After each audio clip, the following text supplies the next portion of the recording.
Hello बच्चों, let's see the question for the line which is parallel to x-axis and crosses the curve y equals to under root of x at an angle of 45 degree is।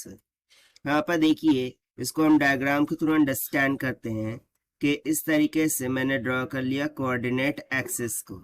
अब सबसे पहले हम draw कर लेते हैं curve y equals to under root of x, जो कि basically कुछ इस तरीके से कर्व आएंगी, राइट।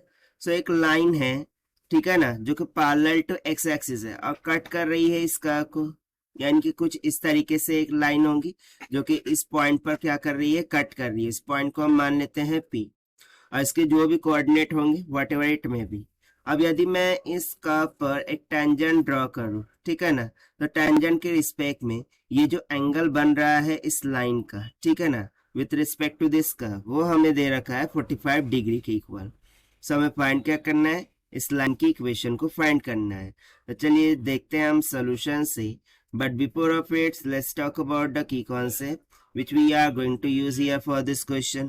so ये होता है हमारा x एक्सिस और ये जो हमने ड्रॉ किया है y एक्सिस है। अब इसके कोऑर्डिनेट में क्या मानूं?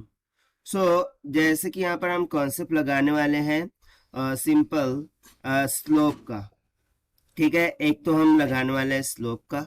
स्लोप को हम कहीं फॉर्म में लिख सकते हैं। एक तो हम लिख सकते हैं dy बाय डी एक्स, ठीक है, ये एक स्लोप का फॉर्मूला हो गया। उस तरीके से हम स्लोप को tan ऑफ थीटा के फॉर्मूले के अकॉर्डिंग भी लिखते हैं। This is nothing but is equals to m1 minus में m2 डिवाइडेड बाय क्या हो जाता है 1 प्लस में m1 इंटू m2, जहां पर m1 m2 दो लाइंस के क्या हो जाएंगे, स्लोप हो जाएंगे, ठीक है ना। चलिए देखते हैं हम यहाँ से। सबसे पहले मैं इक्वेशन ऑफ कर्व लिखता हूँ, that is y is equals to under root of x। यदि मैं यहाँ से लेट कर लूँ कि x is equals to a है, so y is equals to क्या हो जाएगा, अंडर रूट ऑफ a, यानी कि ये जो कोऑर्डिनेट है ये a under root of a हो जाएगा, right. To find the slope I will differentiate the equation y is equals to under root of x with respect to x। so हो जाएगा dy by dx और इसको हम at x is equals to a differentiate करेंगे। so ये क्या हो जाएगा 1 by 2 under root of x at a। so this will comes out to be 1 by 2 under root of a।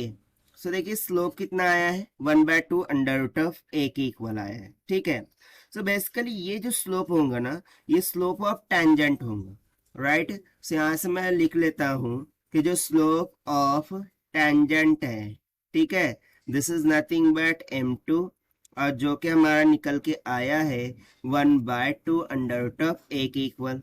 और स्लोप m1 क्या होगा, तो वो 0 होगा। क्यों? क्योंकि ये जो लाइन है जिसकी इक्वेशन हमें फाइंड करनी है वो x का पैरेलल में, तो इसका कोई स्लोप आएगा क्या, नहीं। दैट इज वाई m1 क्या हो गया, यहाँ से 0 हो गया। अब हम लगाते हैं tan ऑफ थीटा का formula. So according to question theta कितना है 45 degree, this will be equals to m1 कितना है, सो m1 तो हो गया यहाँ पर 0, m1 क्या हो गया 0, बट ये बेसिकली मॉड में लेते हैं हम ताकि निगेटिव वैल्यू ना आ सके। सो 0 माइनस में ये हो जाएगा 1 by 2 under root of a divided by 1 plus में 0 times anything will become 0, right। so यहाँ से देखिए क्या हो जाएगा, इसको हम फर्दर सिंप्लीफाई करते हैं ना। tan ऑफ 45 का वैल्यू कितना होता है 1, so this will be equals to यहाँ पर क्या हो जाएगा 1 by 2 under root of a divided by 1। तो यहाँ से अंडर रूट a को उस तरफ लेकर जाएं, सो मुझे क्या मिल जाएगा, under root of a is equals to 1 by 2 के इक्वल, राइट, यानी कि a will be equals to 1 by 4। तो देखिए a का मान हमें मिल गया है, हमें फाइंड क्या करना था, equation of that line find करनी थी।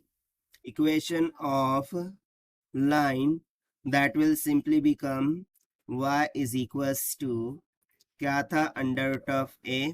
सो यहाँ पर हो जाएगा y is equals to under root of a का मान कितना आया है 1 by 2 के इक्वल, और यही हो जाएगा हमारा आंसर फॉर दिस क्वेश्चन, जो कि हमने सॉल्व किया है by using the concept of slope से। Now let us take the options. So option C will become correct. So this is the required solution. I hope you understood well. Best of luck. Thank you.